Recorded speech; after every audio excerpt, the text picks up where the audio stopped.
Seu Antunes, jornalista. Estou em Milão, no Fórum da Liberdade. Estou fazendo para a Guerra da Informação, Ontem Vi 24 Horas Brasil. Siga os vídeos, compartilhe e assista toda a conferência Fórum da Liberdade de Milão com Alexandre Garcia, Alexandre Pitoli, teremos Nicolas Ferreira. Assista, comente e compartilhe.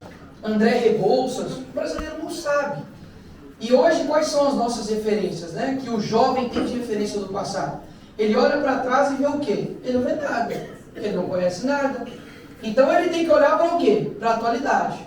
Só que dificilmente na atualidade vai ter algo tão substancial, com tanta profundidade, do que aquilo que é não antigo, mas aquilo que é clássico. E o clássico ele não é velho, ele é eterno. Então quando você passa para poder estudar a sua história, você começa a entender algumas coisas, né? O porquê que o Brasil é dessa forma, o porquê está dessa maneira. Então é isso que eu quero falar um pouco com vocês aqui. No final eu quero abrir para perguntas. Eu sempre abro para perguntas, porque senão vocês ficam depois me perguntando ali. Eu prefiro perguntar e responder que abrir, né? Aí eu já respondo para todo mundo. Mas passa aí o primeiro livro, é esse aí. Antes de mais nada, né? 25 homens saem, né, do Brasil, 44, enfim, chegam aqui. Eu vi que eram, na verdade, para ser até mais. Então, o inimigo era o quê? O inimigo era claro. Precisava ter o quê? Coragem, uma arma, como disse o Alexandre, que naquela época mais avançada era M1, que dava incríveis 8 tiros. Amigos, vou falar algo para vocês. Nessa época, lá atrás, não falando que a gente é menos homem, mas os homens eram homem-homem, sabe? Assim, você ir para a guerra com 8 tiros para poder dar. Eles chegando em uma situação climática completamente diferente, né? Um frio que eles nunca viram, regiões montanhosas, né? Contra um inimigo extremamente mais habilidoso, no sentido de preparo, que era ali, né? A Alemanha nazista, enfim, uma confusão. E aí os caras ainda assim param e falam, não, peraí, a gente sabe quem são eles. Então não tinha dúvidas. Jogando para 2025, o nosso inimigo, ele não está claro. Muitas das vezes o inimigo ele fica oculto. É claro que nós temos aqueles inimigos que você bate o olho e fala, opa, né? Geralmente veste uma toga, já dá para saber que não está muito legal, né? Hoje em dia. Se faltar cabelo então, aí que a coisa tá. Mas nós temos vários outros inimigos ocultos que a gente, enfim, não sabe quem são. E como você combate um inimigo invisível? É impossível. Ou seja, quando isso que a Ana aqui, né, disse, e eu também rodo, né, o Brasil também falando exatamente sobre a importância disso, há mais de 3 anos, a Ana inclusive que foi a primeira pessoa, digamos assim, né, com relevância, a poder me compartilhar no Facebook. Eu tinha 17 anos, uma mochila e muita coragem. E aí eu sofri uma perseguição dentro da escola, fiz um texto, falei, olha, tem até hoje, pode colocar lá, assim, ó, denúncia Nicolas, professor Laerte, de sociologia, né, óbvio. E aí eu postei o texto e a Ana foi um dos que me compartilharam, e a partir daquilo dele eu conheci muita gente que inclusive hoje, enfim, já trabalharam no governo, pessoas que se tornaram grandes escritores, pessoas influentes. Então, primeiro eu quero agradecer, Ana, se eu já não te agradeci isso, uma salva de palmas para a Ana. Obrigado.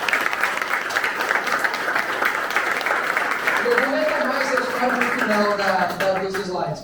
Mas enfim, voltando aqui à questão do inimigo oculto.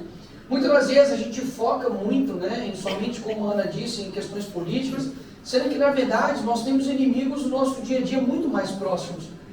E aí você pode pensar, quem são eles, né? Primeiro, quero colocar um nível um pouco metafísico aqui, que o maior inimigo somos nós mesmos. Eu tenho falado isso com toda a oportunidade que eu tenho, seja com 20 pessoas, seja com 100 pessoas, seja com 1000, com 20 mil pessoas. Nós não podemos terceirizar a responsabilidade de lutar contra o inimigo para outra pessoa. Não existe figura messiânica que vai salvar o mundo. A nossa esperança veio, pelo menos a minha, há 2000 anos atrás, morreu, ressuscitou, e ele é a minha esperança. Agora, quando nós pensamos em inimigo, de fato, Deus não pede, Jesus não pede para você pegar a cruz do outro, para você, sabe, não, ele fala, olha, carregue sua própria cruz, e você tem que fazer os seus sacrifícios. Então, muitas pessoas hoje acabam achando que o inimigo é sempre o outro. Na verdade, nós temos uma grande responsabilidade com nós mesmos. Você sendo pai, você tem que ser um pai de caráter. porque isso pode transformar a sua família. Você, como mulher, tem que ser também uma mulher virtuosa. A Bíblia fala, né? Mulher virtuosa, quem achará? O seu valor excede o de rubis. Então, a Bíblia não falaria isso, da importância da mulher, se não fosse de fato algo que gerasse eficácia. Então, você como filho, né, também, é um pouco aí mais jovem, você também precisa assumir a sua responsabilidade como filho na sociedade, né, no seu futuro relacionamento, porque isso ninguém vai fazer por você. Eu não vou, o outro político não vai, o jornalista não vai, um comentarista não vai, a educação dos seus filhos não tem como você pegar um vídeo e falar, vê aí meu filho, deixar ele o dia inteiro no celular, quando ele vai comer, dá um tablet desse tamanho na cara dele e acha que está tudo bem. Não. O primeiro inimigo que você tem que olhar de fato é para dentro de si, né? Paulo fala, olha, de todos os pecadores eu sou o pior. Então, que vocês primeiro, antes de tudo, percebam isso. Segundo ponto, os inimigos ocultos, eles estão em vários lugares e a gente não percebe. Antigamente era uma coisa sólida, né? Você tinha marcas dizendo, olha, esse é o inimigo. Mas hoje é uma coisa tão, digamos, volátil e está em todo lugar, que de fato o marxismo ele se tornou o oxigênio de todo mundo. Você liga a televisão e ele está lá, só que você não percebe. Então talvez você seja uma pessoa de direita conservadora, mas os teus olhos consomem marxismo e você não percebe. Porque quando você liga uma novela, tá? E o adúltero lá da novela, ele é o garanhão, ele é o bonito e ele é o mais gente boa, a mensagem que está introduzindo em você é qual? Quando você liga um filme, onde a maioria do tempo é somente pornografia, e você consome aquilo dali, o que isso está enviando para a sua alma de mensagem? Quando você escuta uma música, né, que não tem um sentido nenhum de vida, você só escuta uma música por mero prazer e entretenimento, você vai perceber que talvez não só a música você consome dessa forma, mas que todas as outras coisas que você vê, você escuta, que você fala, também não trazem um sentido de vida. Ou seja, eles conseguiram fazer com que o inimigo não tivesse, né, uma cauda, um chifre. Geralmente ele vem falando assim, bom dia, companheiro. Ele geralmente tem pena curta e não meninos, né? Mas ele não vai vir dessa forma. Geralmente uma pessoa nunca vai chegar para você e vai falar assim, aqui você precisa abortar. Geralmente ele vai falar, você tem direitos sexuais reprodutivos. Seu professor não vai falar assim, você tem que odiar teu pai e tua mãe. Ele não vai falar isso. Ele vai falar assim, você já percebeu que o seu pai tenta regular as suas vestimentas? Você já percebeu que o seu pai coloca limites em você? E por quê? Então, isso está em volta da gente, a gente precisa se atentar para isso. Porque caso contrário, a gente fica focado, enfim, em um inimigo que é tão caricato, mas muitas das vezes o inimigo está muito mais próximo da gente. Seja na tua universidade, na tua escola, no teu trabalho. Enfim, essa é a dificuldade que a gente tem. Muito mais do que uma luta contra a tirania do STF, que eu também falarei aqui agora. É uma luta de fato para você perceber esses inimigos que estão ocultos no nosso dia a dia. Pode ter certeza que porque chega na época das eleições, a esquerda vai derramar assim, milhões e digo talvez até bilhões de reais em artistas. Eles não são políticos. Mas por quê? Eles influenciam muito mais a cabeça de um jovem do que talvez você mesmo que é pai. Porque é inegável que a capacidade cultural e de influência de um cara que faz rap na vida de um adolescente que está revoltado com os pais, seja maior do que o pai chato, conservador, que quer ensinar ele ali na marra algumas coisas. Então esses inimigos, eles acabaram ficando, enfim, de forma gasosa. Eles estão em todos os lugares e não dá muitas vezes para a gente identificar eles. Isso é em todos os lugares, literalmente. Você pega hoje dentro da igreja, você tem e você fala assim, parece que é, mas não é. Esse cara é o mais perigoso. Então hoje o próprio cristianismo, né, o evangelho, que uma parte da igreja brasileira, digamos, vive, é um evangelho que eu confesso, eu nunca li. Só que as pessoas querem o quê? Elas não sabem que é um inimigo, então elas trazem para perto.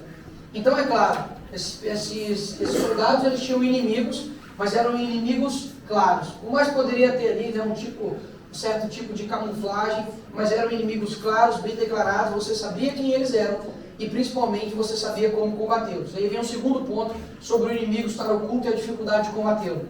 Quando você não conhece o seu inimigo, você não consegue combater ele. Imagina você ser um técnico de uma seleção E aí você vai competir contra um time e você não sabe qual time você vai jogar. Qual estratégia você vai colocar? Talvez você possa ter os melhores jogadores, vou escalar esse. Mas e se o outro time joga extremamente na retranca? E se ele joga extremamente de forma ofensiva? Qual será a técnica? Você vai ter que, enfim, fazer um freestyle ali na hora. Então conhecer o inimigo é muito importante. Aí não precisa me responder, só responda na sua cabeça. Qual foi o último livro que você leu sobre o teu inimigo? Rapunzel não é teu inimigo. Três Porquinhos não é seu inimigo. Esses livros já ficaram, eu acredito que lá na sua infância. Qual livro você leu sobre o teu inimigo? Eu lembro que eu cheguei um dia lá na casa que eu fui para os Estados Unidos, tirei um visto lá na casa do meu primo, e aí a gente estava na Flórida. Eu falei assim, caramba, o Olavo mora aqui, né? Ele mora. Eu falei, aonde? Eu acho que ele falou, Virgínia. Aí eu coloquei no Google Maps, 16 horas de carro. Falei, vamos? Ele, vamos. E nós fomos. Pegamos o carro e fomos. Sem avisar nada, não sabia nem se ele estava lá. Cheguei lá, falei, aí abriu a Roxane, falou, e aí, tudo bem? Eu sou aluno do Olavo, ele está aí? Aí tá lá atrás. Falei, meu Deus, é real. Aí fui andando, quando eu cheguei lá, ele estava fazendo o quê? Chuta? Churrasco não. Ele não tirando o caminhão, ele estava estudando. Ele estava sentado lendo um livro. Eu falei, cara, não tem condição. Eu lembro que eu olhei assim, que assim. Falei, caramba, o que eu faço? Abre a porta, né, Nilson? Abre a porta, cumprimentei a pessoa. Aí tava um cachorrão dele assim lá na frente. Aí eu fui mexer com o cachorro. Ele não mexe com o cachorro não, porque ele é cachorro de caça. Falei, comecei bem. Comecei bacana. Falei, cara, o que eu converso com o Olavo? Eu não vou me arriscar em filosofia. Eu não vou falar de futebol com o Olavo. O que eu vou falar? Eu falei, cara, eu vou falar das pessoas que são alunos deles também, que eu conheço. Eu comecei a falar de um, de outro, e fui ficando mais tranquilo. Só que ele, a prateleira dele, que ele tinha livro até no banheiro, literalmente, ele tinha diversos livros, assim, de Marx, obviamente, de Engels, de Antônio Gramsci, da Marilena Chauí. Ele, inclusive, falava que ele foi um dos únicos que leu todos os volumes da Marilena Chauí. Porque, amigo, tem que ter, não é mente não, tem que ter estômago para poder ler tudo aquilo ali. Então o cara conhecia o inimigo, e por isso que ele, se ele errou, eu até hoje não vi. Eu tenho, obviamente, posições contrárias com ele, principalmente questões teológicas, né? Mas em questões de leitura política, cenário filosófico, amigo, esquece. Tudo que ele, parece que o Olavo está vivo até hoje. Faz um, como é que fala? Uma pesquisa, um exercício de fazer uma pesquisa. Vai lá assim, coloca assim, Olavo de Carvalho, tweets antigos. Eu tenho um aqui, que eu sempre salvo nos meus favoritos.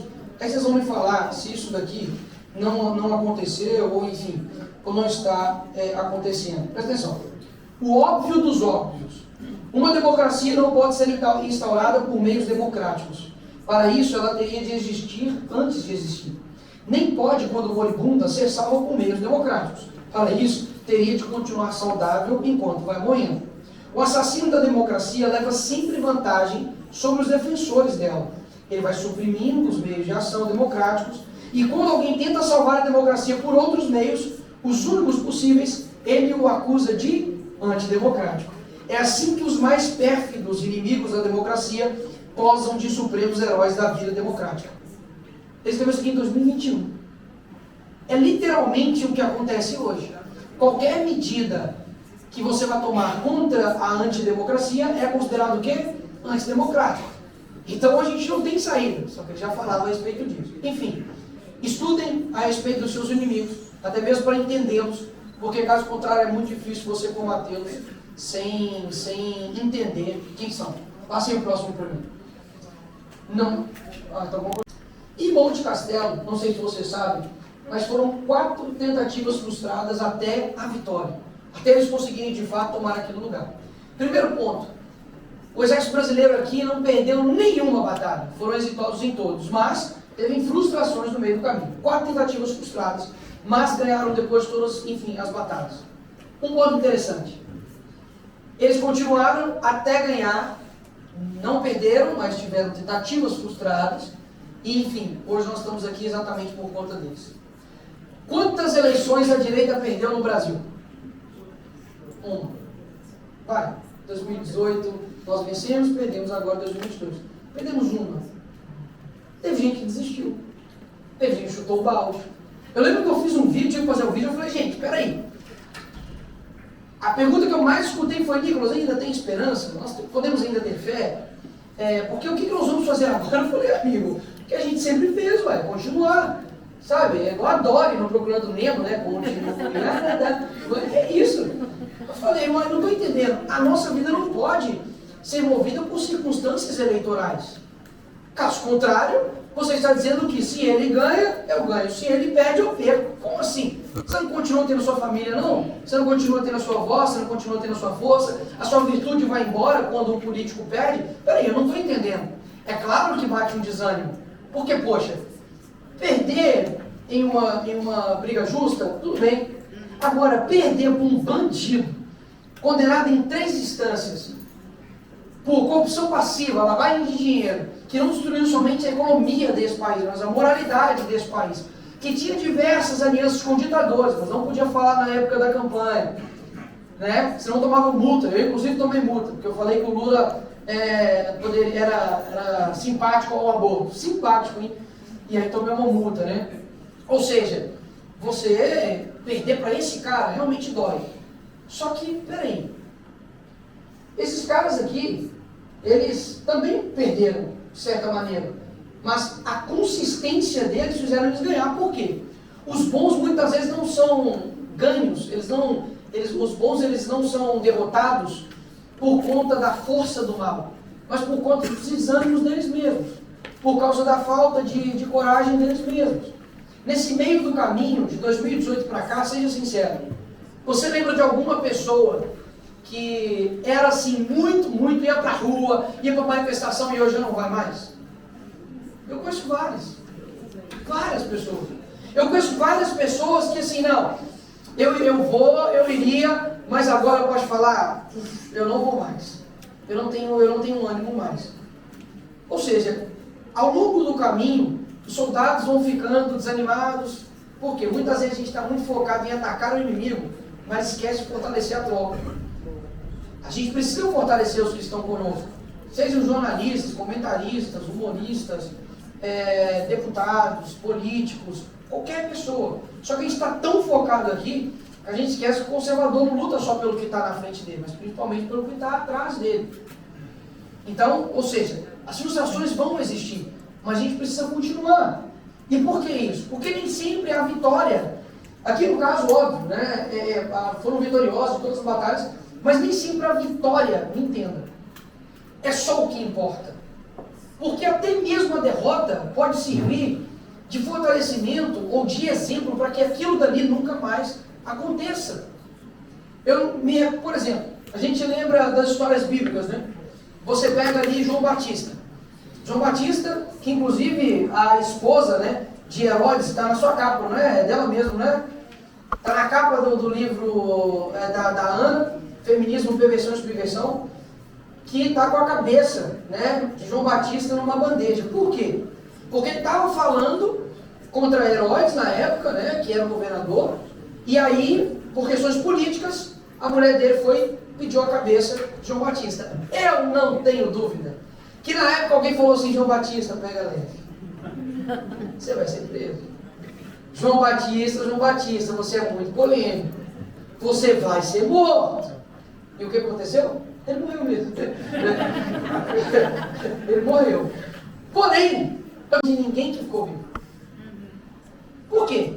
Porque a gente não sabe, e aí coloca a extensão da nossa influência, por favor. A gente não sabe a extensão da nossa influência. João Batista sabe o que é Itália? João Batista sabe o que é Brasil? Sabe o que é Hélio Negão? Sabe o que é Bolsonaro? Não sabe. Só que a extensão da influência dele era inimaginável. Ele jamais imaginaria que as palavras que ele falava no deserto, comendo ali gafanhoto com mel, talvez não sendo ouvidas literalmente por ninguém, né? Mas foi o homem, né, que batizou Jesus. E daí, a partir disso, e do sacrifício dele em prol de dizer a verdade, de anunciar as boas novas, ele é morto, e eu não tenho dúvidas que na hora falou, viu? Está morto, vai fazer o que agora? E aí? Porque nós temos uma visão completamente limitada sobre a nossa influência. A gente acha que a prisão é o último fim do homem. A gente acha que a morte, de fato, seja o fim do homem. Pelo contrário, a morte é o começo de tudo. Se nós somos cristãos, eu sou cristão, e a Bíblia fala que essa vida aqui ela é passageira, nós somos meros passageiros. Em um livro, eu esqueci de quem que é, mas eu acho que é do... não sei se é do Santo Agostinho, mas enfim, era Santo Agostinho, que ele fala o seguinte, olha, faz sentido um viajante que está passando por uma terra, e ele vai ficar lá somente por um período, ele depositar todos os bens dele naquela terra, e fazer o patrimônio dele ali, não faz sentido. Então, por que nós estamos depositando tudo aqui nessa vida? Porque a gente está muito apegado a ela. E aí a gente acaba deixando de tomar decisões pensando de fato na nossa vida que vai ser eterna. Isso nos tira força, isso nos tira coragem, isso nos tira a capacidade de fazer algo acima de nós mesmos. Por quê? Esses homens aqui, eles, perderam, eu não tenho dúvidas, familiares, perderam, estava lá na guerra trocando tiro, falou, esse aqui vai ser a última vez que eu vou ver tudo isso aqui, queria dar um beijo a mais à minha esposa, queria encontrar a minha filha, né? Mas graças a eles, ao sacrifício deles, hoje nós temos, enfim, uma Itália liberta. Ou seja, quão valioso é um sacrifício de uma pessoa. Imagina de 10, imagina de 100, de 1000 pessoas. Só que o outro lado de lá, tudo que eles querem tirar de nós é exatamente essa essência. Porque eles não têm essa essência. Eles não têm um sentimento de algo além deles mesmos. Pelo contrário, Eric Voegelin fala, né, de que há uma emantização do Apocalipse. Ou seja, a gente tem que fazer um paraíso aqui agora. Só que todo mundo, Alexandre, que prometeu o paraíso aqui nessa terra, trouxe um inferno. Então qual que é o nosso, de fato, o nosso papel? Coloca o sacrifício para mim, por favor. Pegar numa arma. Hoje você precisa enfrentar frio, fome. Você precisa ficar lá, né, trocando tiro com o seu inimigo. Você precisa comer comida militar. Você precisa fazer um treinamento militar. Você não precisa, né, tacar bomba. Você precisa ver alguém morto do seu lado, perder sua perna, carregar o seu amigo morto. A gente não precisa fazer nada disso. Os sacrifícios, eles são diferentes, mas eles exigem a mesma bravura moral. De fazer o que é certo e pronto, acabou. E você faz o certo e depois, amigo, Deus dá um jeito de dar continuidade naquilo. Mas hoje um jovem, ele não precisa pegar armas. Ele não precisa passar frio, não precisa fazer nada disso. O que ele precisa? Enfrentar um professor. Poxa, que difícil, hein? Por isso que eu nunca achei grande mérito. Quando o pessoal fala assim, não, Nicolas, parabéns, você foi muito bravo na universidade e tal, você enfrentou seus professores, não sei o que, chamou a polícia para elas e tal. Eu falo assim, mas não era óbvio? A gente fala para mim, nossa, você é muito corajoso, Nicolas. Eu gosto, você fala o que a gente quer falar e não sei o que. Eu falo assim, tipo assim, eu fico assim, mas não era isso que era para fazer? É tipo falar assim, parabéns, você corredor, está correndo. Não era para ele fazer o que, horas? Parabéns, humorista, você está fazendo piadas. Tipo, nossa, como você é bom, mas não era isso que ele devia fazer. Então, quando eu olho para isso hoje, eu falo assim, cara, não precisa de pelotões de guerra. Não precisa de grandes mobilizações para fazer aquilo que precisa ser certo. Então, se você talvez, né, pensou do tipo, ó, Nicolas, qual que é o maior sacrifício que eu tenho que fazer pelo meu país? Qual que é a solução para tudo isso? Eu confesso, não existe um formato, uma fórmula para você chegar e falar assim, olha, faça isso que o Brasil vai dar certo. Mas mais uma vez, eu perguntei para o Olavo, falei, Olavo, o que a gente tem que fazer? Aí, vou te dar a mesma resposta que o José Dirceu deu para a sua base, que é trabalho de base, trabalho de base, trabalho de base. Trabalho de base não é só reunir pessoas, fazer um círculo, falar, pessoal, está tudo bem, vamos para cima, não. É a gente produzir a extensão da nossa influência. Então hoje, se eu consigo, por exemplo, falar para uma menina, para ela não ser feminista e direcionar algo para ela que rebata isso, é porque um dia a Ana foi e começou a escrever e hoje tem isso. Se eu hoje consigo falar, olha, tem essa pessoa aqui para poder te ajudar a respeito de matrimônio, é porque teve um dia alguém que chegou, estudou e hoje está se colocando à disposição para fazer isso. Se hoje eu consigo falar assim, ó, e aí, qual o canal, qual o jornal que eu vejo para poder ver as notícias? Eu falo, não, vai lá no Oeste, vai lá no Timeline, vai lá no... Onde mais? Auriverde! Informação Liberdade. Auriverde! Vai na Ouro Verde, eu falei, né? Enfim, tá me pagando, você né? tem, mas por quê? Alguém decidiu tomar essa decisão. Agora, para pensar. Você tem uma pessoa, e agora eu quero falar de dois lados. Você tem uma pessoa em lado intelectual tomando uma decisão, que foi o Olavo. O Olavo de Carvalho, enfim, além de não somente passar fome, dificuldade financeira, morreu, enfim, sem nenhum tipo de grande luxo, deixou toda uma construção acadêmica e de novos alunos, que eu não tenho dúvidas que ainda continuam sustentando esse país. Mesmo talvez que vocês não saibam. Só que ele, até mesmo quando ele morreu, ele já tinha perdido um processo para o Caetano Veloso. Então o cara, assim, foi xingado de tudo, de maluco, de astrólogo, etc, etc, etc e tal. O sacrifício que ele viveu foi, durante anos, ficar no anonimato, estudando, sendo honesto, tendo uma intelectualidade correta, para poder chegar e produzir algo. Beleza. Você tem um lado político, né? Um homem, e eu tive a minha iniciação, digamos assim, de leitura, através do William Lane Craig, que é, enfim, defensor exímio da fé, e um tio meu passando um vídeo do Olavo para mim, eu falei, cara, esse cara fala palavrão, né, bicho? Mas faz sentido. E aí eu comecei a ver, sei lá, tinha uns 14 anos, e a partir disso, comecei a entender e estudar a respeito sobre muitas coisas que, enfim, me afligiam naquela época. Então, ele me alcançou, está nos céus hoje, mas enfim, mais uma vez, a influência e a extensão dela que a gente não tem nem ideia. Então esse homem fez um sacrifício e olha o que gerou. No âmbito político, você tem Jair Bolsonaro tomando uma decisão em 2016 de se lançar a candidato à presidência da República. Hoje, ele está, de fato, numa cama, com mal de saúde, não negão, porque ele está velho demais, ou porque tomou cachaça demais, ou porque não, por conta de uma facada que um ex-filiado do PSOL deu nele quando ele era candidato à presidência da República. Então, eu não tenho dúvidas que isso não somente afetou, né, fisicamente, mas obviamente também sua família, enfim. E ele já fez, eu acho, umas 15 cirurgias, né? Umas 15 cirurgias, umas 6 cirurgias, né, intervenções, para poder de fato, enfim, parar a consequência de uma facada que, enfim, uma facada explicitamente para poder matá-lo. Só que, se ele não tivesse tomado essa decisão, Olavo, em âmbito intelectual, eu nunca teria, talvez, parado para poder estudá-lo e ter contato com outros tipos de literatura.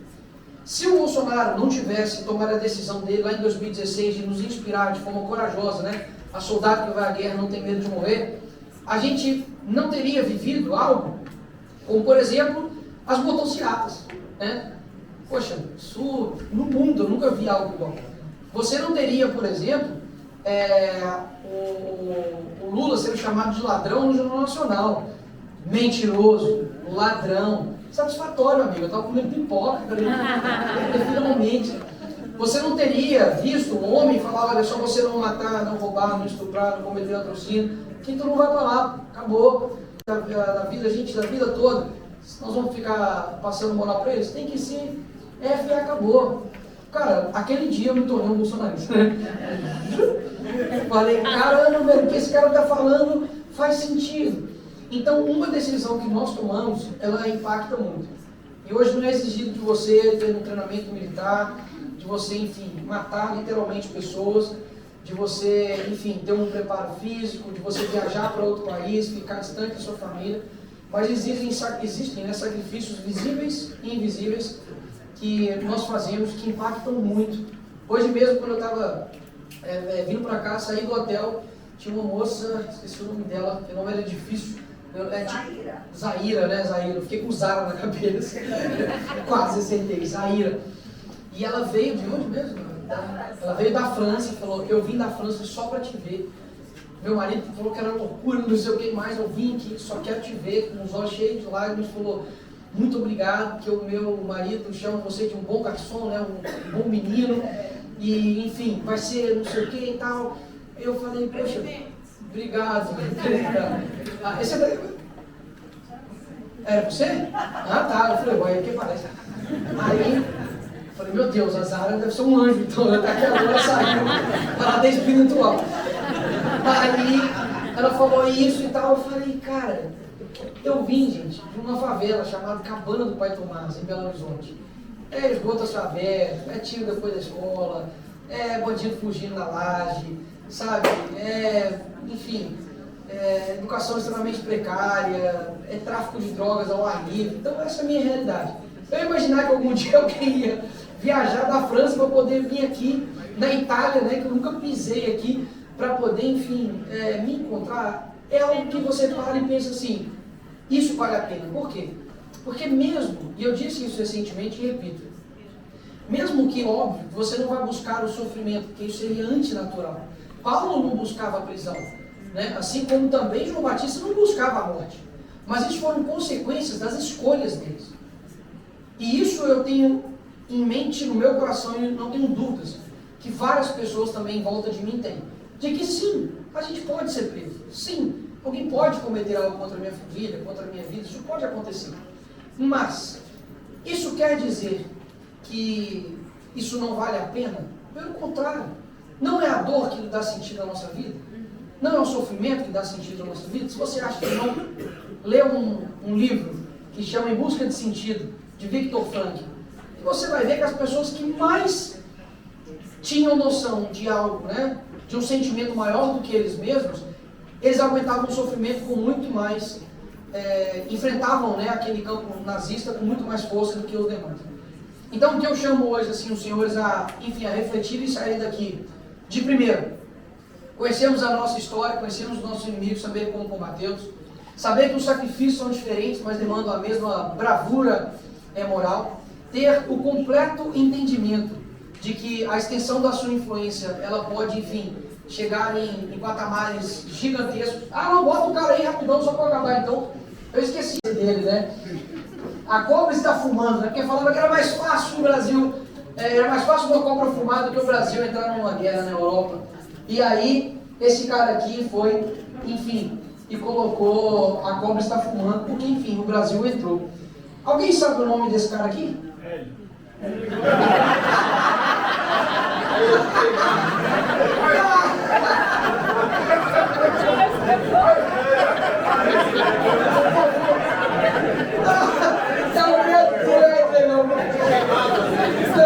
Não. Esse cara chama-se Francisco de Paula. E olha só a risada dele, né? Feliz, zoando. De qual estado que você acha que era Francisco de Paula? Rio de Janeiro. Né? Ou seja, o que eu escrevi aqui é que o bom espírito do brasileiro, inclusive tem várias declarações mostrando que os militares, né, brasileiros que vieram para aqui, os pracinhas, eles tinham uma boa convivência, acima da média com as outras pessoas, né? Tanto de, enfim, solidariedade, de humildade. E o bom humor, né, do brasileiro, né, esse bom espírito do brasileiro, eu vou roubar aqui um trecho do Exército Brasileiro que fala o seguinte: a paz queremos com fervor, a guerra só nos causa dor. Ou seja, é claro que se preferíssemos, nós não íamos escolher a guerra, mas se passem para belo, né? Se queres paz, prepare-te para a guerra, que a gente se prepare para a guerra. Obrigado, pessoal.